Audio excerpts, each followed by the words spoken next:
Right, I'm just going to show you the plugin's ability to round numbers up in any column that you select. It's a rare thing that we would have multiple columns that need rounding up, but it is possible. I have had a client working with a lot of numbers, a lot of financial data, and sometimes we need those tools in there, not just to not just a tool that allows us to select a single column, but the ability to select any number of columns, and that's what CSV to post does. So here I am on the data import page, and the specific screen is rules. That's where we set up rules before we import data. Here we have the round column up panel. This is the panel I'm working with at the moment. I'm just going to work with a single column because I only have, in my test data, I have a single column ready with applicable values, and it's not really practical for me to go adding more columns just for the sake of testing. Well, all we need really is a demonstration for something so simple. Now, I've selected currency. Sorry, that's wrong. Price. Oh, it's already pre-selected. And I'll just show you the actual price column. The currency column has the symbols, and as you see here I have the pound sign, and then I have GBP, and the idea is to convert one or the other to, back and forward and so on, and the plugin will handle things like that. But what we're focusing on is the price value itself. We're going to ignore it as a currency value, it's just a number. These are the original values and the values that we're going to round up, and I will go ahead and do that now. If I just scroll all the way down, that's the boring part, scroll, scroll, scroll. The reason why I have so many columns in that list is I'm working with 3 files.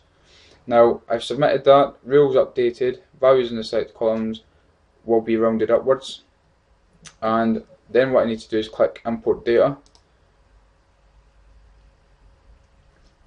Right, okay, so I've obviously forgotten to do something there, and that is delete the data. No, I've already deleted the data.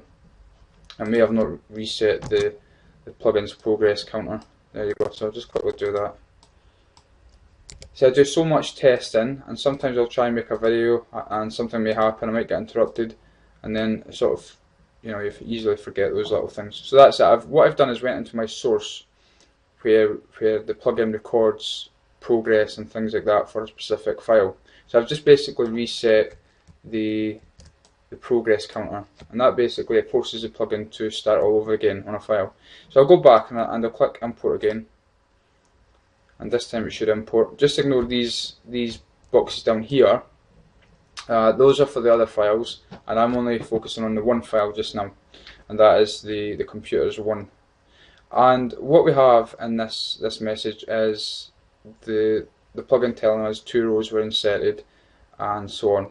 What we are interested in is what has happened to those rows before they were inserted to the database, after they were taken from the CSV file. I'm showing you the spreadsheet, but basically this spreadsheet is the CSV file has a download of this spreadsheet. Alright, and you can download that spreadsheet also.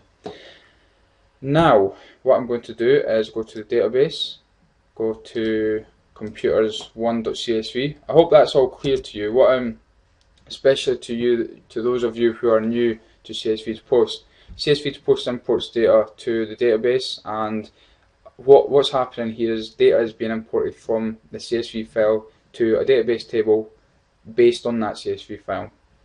And so this is the data here that we were looking at in the spreadsheet. And here are the 2 values that were imported.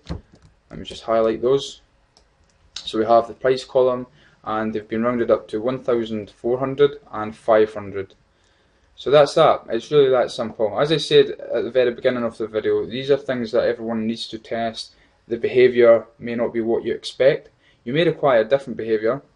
If you require different behaviour in any sort of rules that affect data and so on, it's normally easily done. You just have to let me know, get in contact with me, and we could easily add more rules or adapt existing rules and the way that they behave.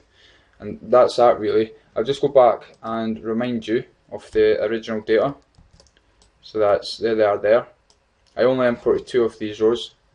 So we have the 499, that was rounded up to 500, and down here we have the 1399 and then 77.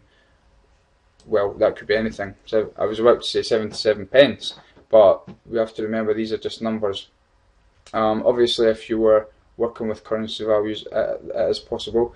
However, if your currency symbol happened to be in this column, then technically that value is not numeric.